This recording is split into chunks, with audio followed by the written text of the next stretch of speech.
3, 2, 1. Jumpa lagi di Napol. Napol politik.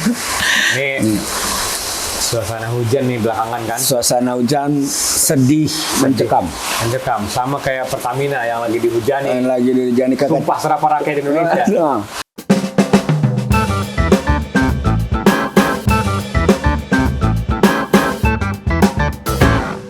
Ya masalahnya sumpah serapah rakyat Indonesia mungkin ya kalau secara holistik keseluruhan hampir semua.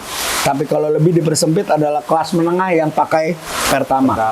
Karena mereka merasa ngisi Pertamax adalah ngisi Pertalite yang tidak ngantri. tidak ngantri.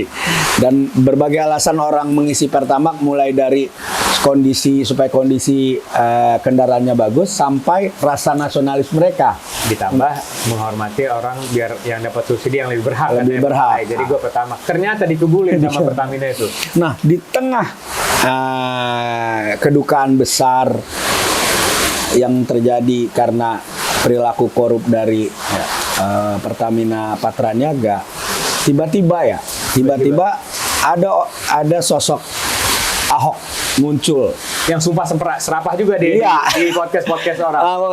Di dua podcast orang yang kalau gue sebagai persepsi gue melihat dua wawancara dia di Narasi dengan di Liputan 6 bukan memberikan sebuah jawaban dari persoalan yang ada. Keseluruhan Pertamina ini. Iya ya.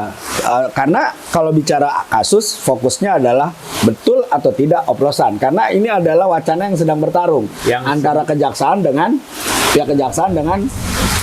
Pertamina. Ya, jadi opini publik, opini elit itu pecah, gitulah. Nah, Ahok keluar bukan bahas soal itu, bukan bahas soal ini oplosan atau enggak, gitu. Oplosan atau tidak, kasus korupsinya itu bagaimana, tidak. Kerugian Pertamina yang dibilang sampai 193 triliun. Iya, ya. Dia juga tidak bisa membahas itu. Tapi kalau malah yang kelihatannya adalah cerita soal kisah klasik heroik dia di belakang 2000 waktu dia jadi gubernur dan lain-lain ya kan. Dan kalaupun dia memberikan contoh itu kecenderungannya untuk menunjukkan bahwa dia menjalankan tugas. Ya. Saat itu jabatannya komisaris. Saat itu ya kita harus kasih dulu. Iya, backgroundnya itu Ahok jadi komisaris Pertamina. Jadi komisaris Pertamina dan kasus itu berhimpitan waktunya. Antara Ahok masuk dan Ahok keluar. Kasus itu 2018 sampai 2023. Ya. Ahok keluar di 2024. Pas Pilpres waktu itu. Nah, yang jadi pertanyaan sebenarnya masyarakat ya biasa saja lah. Tapi terhadap komentar, terhadap reaksi dia, maksudnya biasa itu. Tapi ada yang bela mati-matian. Iya, cuma ada yang bela matian. Yang jadi orang bertanya-tanya, kok luar biasa nih? Iya. Kok ini orang seakan-akan Pertamina pas dia keluar makin hancur gitu. Tapi pas dia di dalam lu ngapain aja? Ya, kan ada pertanyaan gitu. Ya. Waktu lu di dalam ngapain aja? Sebenarnya kalau dia tidak teriak, orang mungkin akan ya udahlah ini fokus kepada oplosan ini. Fokus pada narasi-narasi yang dibangun oleh Kejaksaan atau Pertamina. Tapi ketika dia muncul dan dia teriak dengan narasi bahwa saya akan bongkar kasus ini, bahkan itu saya akan bongkar kasus banyak di Pertamina. Siapa si dirut yang jadi tersangka itu, saya udah maki-maki depan mukanya. Saya bilang kalau saya dirut kamu sudah saya pecat. Gitu kan? Gitu. Nah, tapi kita menanya loh, apa sebenarnya fungsi dan tanggung jawab seorang komisaris. Jadi kita mau fokus di situ dan kita akan coba mendasar kepada undang-undang dan peraturan pemerintah, PP. Ya, mudah-mudahan ini bisa jadi ini menerangkan sedikit setelah Hotman Paris mengkritik Ahok. Iya.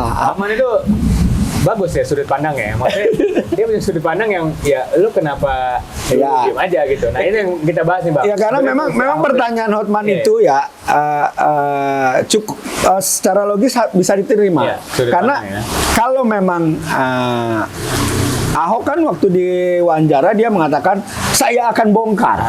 Nah, persoalannya adalah dia ngomong saya akan bongkar ketika dia mau dipanggil oleh Kejaksaan Agung. setelah munculnya kasus Ya ini 9 tersangka lah udah. dugaan korupsi ini, Iya, ya kan? Artinya kalau dia tidak dipanggil, tidak bongkar. Ya. Bisa dong dugaan itu muncul. Ya, bisa aja. Namanya juga analis gender. Artinya bisa dong. Nah, Ya. tapi yang menjadi pertanyaan, kenapa dia harus, kalau menurut gue ya, ketika dia ngomong di Liputan 6 dan di narasi, itu emosional sekali. Iya. Apa yang membuat antara emosional dan panik itu berbeda tipis? Iya, betul. Sebenarnya apa yang membuat dia seperti itu? Ya dia mungkin trauma penjara nggak enak sih. Dia lagi keinget kan. Artinya kan, mari kita lihat. Kita lihat ya. Pasal apa sebenarnya yang Ahok takut? Ya. Di undang-undang dia sebagai komisaris ya. Ya, terkait dengan fungsi dan kewenangan dia. Ya, kalau kita buka, ayo kita buka ini. Ya. Kita buka ya. Ini PP nomor 23 tahun 2022 tentang perubahan pemerintahan nomor 45 tahun 2005 tentang pendirian, pengurusan, pengawasan dan pembubaran BUMN. Ya.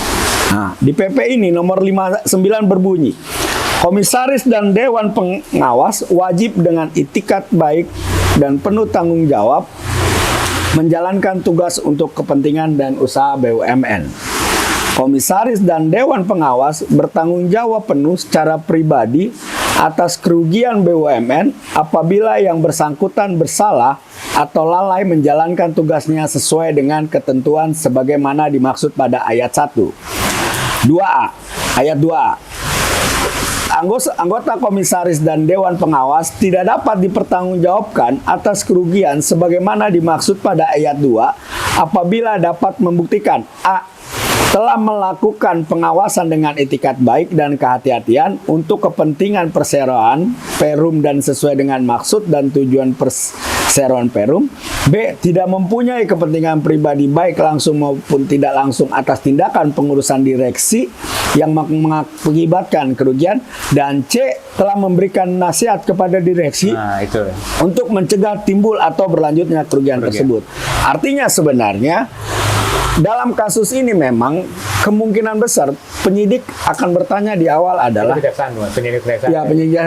Apa tugas dan Pak, selamat siang Pak Ahok. Oh, gitu ya. Dia datang nih ke Jagung nih kan. Nah, datang penyidik. Pak Ahok, silakan ceritakan soal tugas dan kewenangan Bapak sebagai komisaris. Cerita dong, ya kan? Yang ngomong. Nah, nanti dia tanya, apakah Bapak mengetahui ada indikasi ini kerugian? Nah, dia akan tanya terus, dia akan menggali. Karena memang dari pasal ini itu ada soal kelalaian. Jadi apabila yang bersangkutan bersalah atau lalai menjalankan tugas, artinya memang ketika memang penyidik ini subjektif ya nantinya. Dia akan polisi ya. Enggak sama. Penyidik itu mempunyai kewenangan subjektif untuk menentukan apakah orang ini layak jadi tersangka atau tidak. Maka ketika dia bertanya kepada saksi, dia akan bertanya, apakah sudah sejauh mana Anda sebagai komisaris mencegah terjadinya korupsi, kerugian tadi. Nah, di sini sebenarnya ada yang diomongkan Ahok bahwa dia udah menasihati itu. Telah memberikan nasihat kepada direksi untuk mencegah timbul atau berlanjutnya kerugian tersebut. Pesan itu disampaikan lewat marah-marah. Pesan itu disampaikan. Saya marah-marah. Saya buka rekamannya begini-gini. Itu yang ingin ditunjukkan Ahok bahwa gua nggak lalai, weh. Ahok sedang membangun narasi bahwa gua tidak lalai. Gua bisa pecat lu. Gua bisa pecat itu, ya kan, bisa pecat lu. Nah, itu direkam sama dia. Hanya pertanyaannya adalah, bisakah seorang Ahok atau sejauh mana sih sebenarnya seorang komisaris punya kewenangan? Itu tadi mencegah kerugian tadi itu. Iya, atau melakukan bukan punishment ya, memberhentikan sementara. Karena ada isu bahwa komisaris itu bisa loh memberhentikan direksi sementara. Nah, mari kita lihat pasalnya nih. Kita buka Undang-Undang 40 tahun 2007 tentang perseroan terbatas. Ya. Pasal 106. Anggota direksi dapat diberhentikan untuk sementara oleh Dewan Komisaris dengan menyebutkan alasannya. Pemberhentian sementara sebagaimana pasal 2. Pemberhentian sementara sebagaimana dimaksud pada ayat 1 diberitahukan secara tertulis kepada anggota direksi yang bersangkutan. Pasal 3. Anggota direksi yang diberhentikan sementara sebagaimana dimaksud pada ayat 1 tidak berwenang melakukan tugas sebagaimana dimaksud dalam pasal 92 ayat 1 dan pasal 98 ayat 1. Dalam jangka waktu paling lambat 30 hari setelah tanggal pemberhentian sementara harus diselenggarakan RUPS. Dalam RUPS sebagaimana pasal 5, dalam RUPS sebagaimana dimaksud pada ayat 4, anggota direksi yang bersangkutan diberi kesempatan untuk membela diri. Pasal 6, RUPS mencabut atau menguatkan keputusan pemberhentian sementara tersebut. Artinya, apakah seperti yang tadi, apakah tindak lanjut dari marah-marah itu ada rekomendasi pemberhentian sementara terhadap direksi yang kalau yang dia maksud bahwa dia menduga banyak hal-hal yang itu tadi yang dituduh tadi di podcast itu yang dituduhkan di podcast itu. Nggak ada yang benar tuh dia. Nah, nggak ada yang benar itu, semua orang Pertamina dan segala macam. Nah, jadi dari undang-undang ini kita menduga lah, karena aku kan pakai kata menduga, bahwa memang kewenangan komisaris ini sangat besar. Itu sama dengan direksi. Jadi nggak bisa. Makanya waktu dia wawancara dengan Najwa, ya kewenangan komisaris, ya saya komisaris yang kayak direksi, karena kewenangannya yang sangat besar. Ahok itu punya lebih dari sebuah kewenangan yang sangat besar secara politis, karena pada saat itu pemerintahan saat itu 2018 sampai 2023 itu adalah pemerintahan Jokowi. Pemerintahan kader PDIP. Artinya partai penguasa saat itu adalah PDIP. Jadi sangat mudah buat dia untuk melakukan hal-hal yang termaktub dalam undang-undang Persero ini. Walaupun kalau kita lihat di mana di podcast, tapi kan dia bantah sendiri, bukan dibantah, dia kelihatan takut sebetulnya. Jadi dia bilang, saya kalau dirut posisi itu yang selalu diulang-ulang.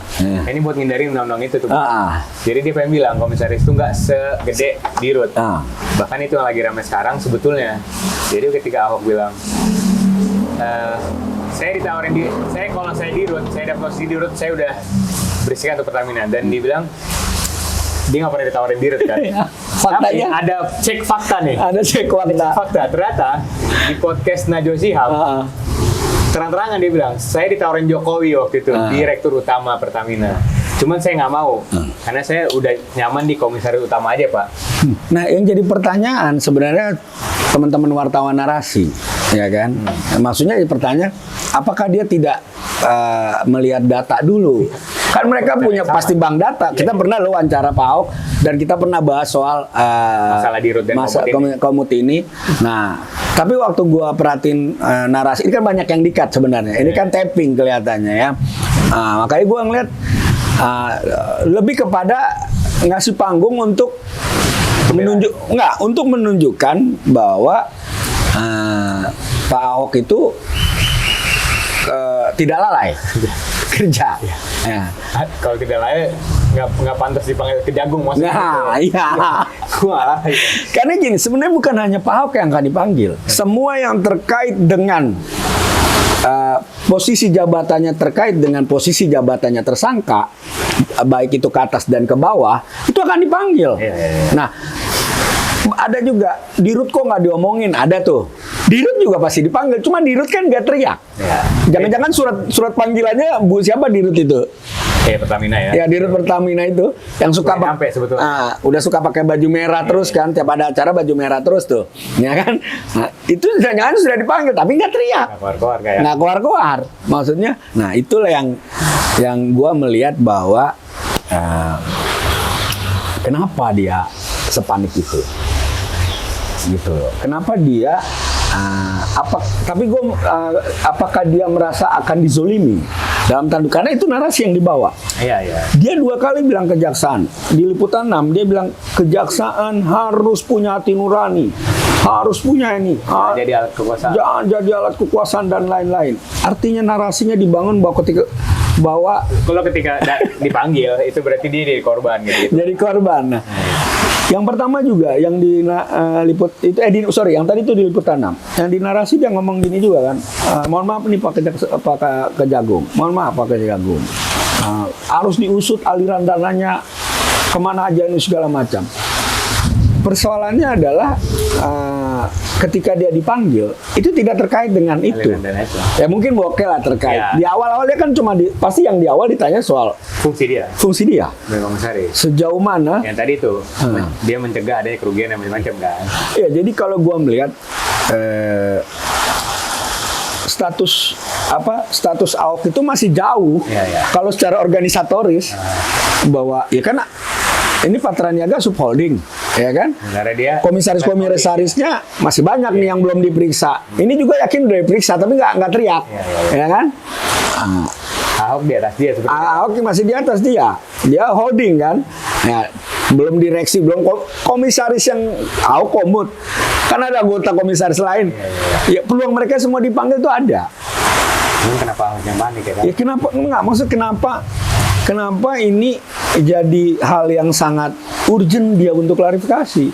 Apakah dia takut dengan pasal-pasal yang tadi gitu loh? Undang-undang tadi kan. Nah, mengingat makanya narasi yang coba dibangun sama dia dengan tim itu adalah narasi bukan dengan tim maksudnya. Narasi dia yang lagi dibangun dan beberapa ratusan pendukung dia bahwa bahaya nih gitu loh.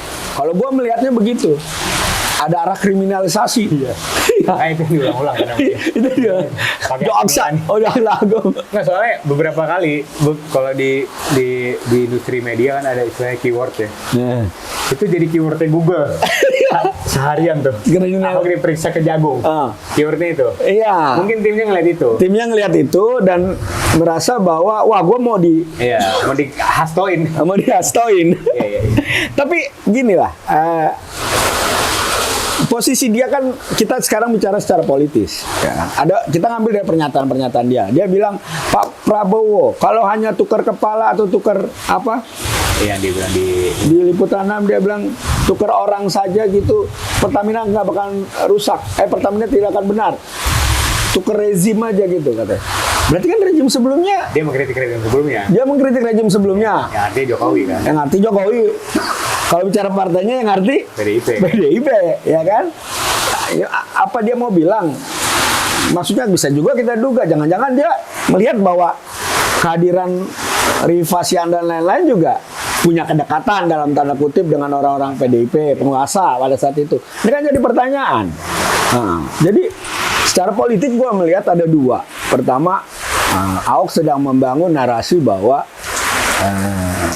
dia kemungkinan akan dipanggil. Ya, jadi di kantor dulu sama dia. Di kantor dulu nih di depan. Dia generasi dulu tadi. Dia lagi semacam hasil tuh. Dia lagi sebelum itu. Ya, dia lagi menghimpun opini publik supaya para publik ini ada di belakang dia. Tapi tidak dengan Hotman. Hotman langsung bikin bantahan. Nah, dengan harapan itu, ketika terjadi sesuatu hal terhadap dia punya di belakang dia opini publik yang membuat dia dikriminalisasi. Karena penting buat dia sebagai politisi itu punya kekuatan di belakang opini publik itu. Penting sekali gitu loh.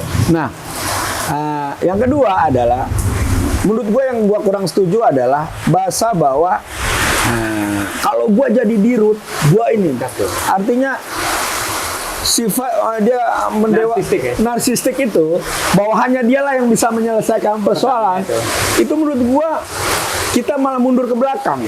Dan ternyata terbukti di Najwa Shihab dia ditawarin dirut tapi nggak mau. Harusnya diambil dong. Artinya gini loh, yang kita butuhkan adalah sistem yang besar, yang benar. Bukan kita mengandalkan orang. Oke lah Ahok lu baik gitu. Tapi kan umur lu nggak akan sepanjang umur Indonesia ini gitu loh. apakah cuma lu doang gitu kan, dia selalu bilang kalau gua jadi direktur selesai korupsi, apakah cuma lu doang nih, kan punya pertanyaan. Kiriman Ahok semua. Ya, jadi gini lah, oke lah, ini sebenarnya kesimpulan lu apa nih? Apakah ini bentuk apa Ya sebenarnya? itu tadi, kalau gue sih itu Ahok perlu klarifikasi soal dia harusnya lebih menjelaskan fungsi dia sebagai komisaris dan apa yang udah dia lakukan sebagai komisaris. Nggak usah kalau dirut, kalau dia ini, kalau dia misalnya ngasih ini harus ganti rezim, nggak usah. Lo bongkar aja. Kan dia mengklaim ada catatan kata dia. Ya udah itu aja dibawa ke Kejagung. Iya. Catatan dia tuh yang dibilang saya simpan catatan ini kata dia. Itu dia kan jelasin di podcast narasi. Iya, cuma persoalannya kan tadi, apakah marah-marah itu adalah tahap akhir dari pengawasan, ya kan? Atau pasca marah-marah itu ada rekomendasi, ada tulisan, ada laporan ke menteri terkait, BUMN berarti. Menteri BUMN terkait dengan dugaan-dugaan dia, sehingga direksi itu bisa diberhentikan sementara. Dan ingat loh, ada RUPS yang bisa menguatkan ketika memang argumentasinya komisaris itu kuat bahwa orang yang direkomendasiin itu benar-benar harus diganti dan diberhentikan. Nah, sebenarnya pegangannya kan di sini. Nah, tapi Ahok punya kekuatan bahwa di pasal yang tadi itu dia sudah memberi nasihat terhadap direksi. Nah, pertarungannya sebenarnya di pasal itu. Tapi lagi-lagi ya, saya harus bilang bahwa penyidik itu sangat subjektif. Dia punya kewenangan yang luar biasa dan sangat subjektif. Jadi dia bisa menentukan apakah cukup atau tidak untuk menjerat Ahok. Kalau ketika dia nggak memenuhi tadi, nasihat itu ternyata nggak tersampaikan dengan baik. Iya. Nah, itu yang diklarifikasi. Iya, sebenarnya seharusnya dia minimal punya tulisan tangan yang ngirim, nih Pak, ada memo kok. Ada memo ke menteri atau ke siapa yang itu bisa jadi pegangan dia. Nah, apakah ini masih dirahasiakan dia? Nah, itu yang perlu. Ya kan? Apakah itu nyampe di Rusia disimpan nama berkasnya Hasto? Atau apakah ini sampai di tangannya Erick Thohir? Ya, nah itu, ya mudah-mudahan supaya dia nggak merasa dikriminalisasi kan. Oke. Kita lihat nanti. Kita lihat. Ada dua nih berarti tugas dia. Satu klarifikasi videonya Hotman, dua Nabil politik. Sampai jumpa.